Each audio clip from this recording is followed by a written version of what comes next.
Cette partie du chapitre, à savoir composition de l'atome, a probablement déjà été traitée en classe, mais je vous ai quand même fait la vidéo parce que comme c'est la partie un petit peu difficile du chapitre, dirons-nous, ça vous permet de pouvoir la retravailler tranquillement. Donc, je rappelle que quand on a le symbole d'un élément chimique, le nombre du O, qu'on appelle masse atomique, symbolisée par la lettre A majuscule, nous donne la composition du noyau de l'atome. Dans le noyau de l'atome, il y a ce que l'on appelle les nucléons, et un nucléon peut être soit un proton, soit un neutron. Et vous devez savoir, que le proton est chargé positivement, alors que le neutron, comme son nom l'indique, est neutre. Pour vous en souvenir, proton, ça commence par un P, c'est donc plus, et neutron, c'est neutre. Ensuite, le numéro du bas, c'est le numéro atomique, et lui, il nous donnera le nombre d'électrons qui gravitent autour du noyau. Donc, grâce à ces deux nombres, eh bien, on connaît la composition de l'atome. Le nombre d'électrons, on l'a directement, mais du coup, on peut déduire directement le nombre de protons. Je m'explique, l'électron est chargé négativement.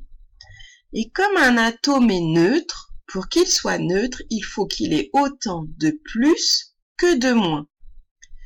Il faut donc qu'il ait autant de protons, qui sont les plus, que d'électrons, qui sont les moins. Passons à la suite. Donc, le nombre de masse, grand A, c'est égal au proton plus au neutron. Je vous l'ai dit tout à l'heure. Donc, les protons, on les connaît, enfin on connaît leur nombre, et on connaît le nombre d'éléments qu'il y a dans le noyau. Donc, pour trouver les neutrons, il suffit de faire le nombre du haut, à savoir A, moins le nombre du bas. Mettons en application cela à l'aide du premier exemple. C, c'est le symbole du carbone. Le nombre d'électrons, je vous ai dit tout à l'heure, c'est le nombre du bas, donc 6. Comme un atome est électriquement neutre, il faut qu'il ait autant de moins, donc d'électrons, que de plus, les protons. Donc les protons, il y en a le même nombre, à savoir 6. Et enfin, le nombre de neutrons, eh bien je vous ai dit juste avant que c'était le nombre du haut moins le nombre du bas. Donc 12 moins 6, et c'est égal à 6. Dans l'atome de carbone, il y a 6 électrons, 6 protons et 6 neutrons. C'est un hasard que le nombre de neutrons soit le même que le nombre de protons. Il ne faut pas en faire une généralité. Il serait bien maintenant que vous mettiez pause pour faire l'exemple suivant. Alors, H, c'est l'hydrogène.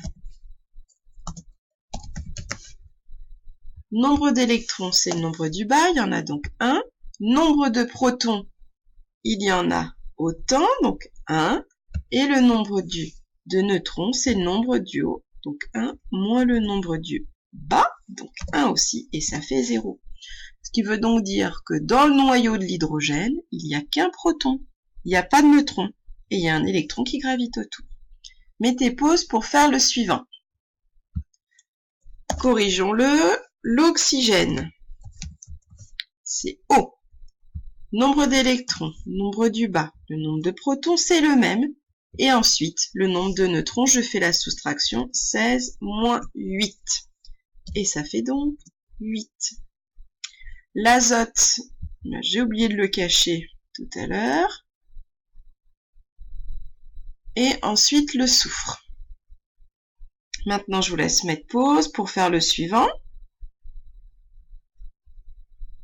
Alors, le chlore, Cl. Son nombre d'électrons, c'est le nombre du bas, 17. Le nombre de protons, c'est le même, 17. Et ensuite, le nombre de neutrons, c'est toujours le nombre du haut moins le nombre du bas. Et donc, ça nous fait 18. Je vous laisse mettre pause pour réfléchir à la suite du tableau. Et ensuite, donc, je vous donne la correction. Voici.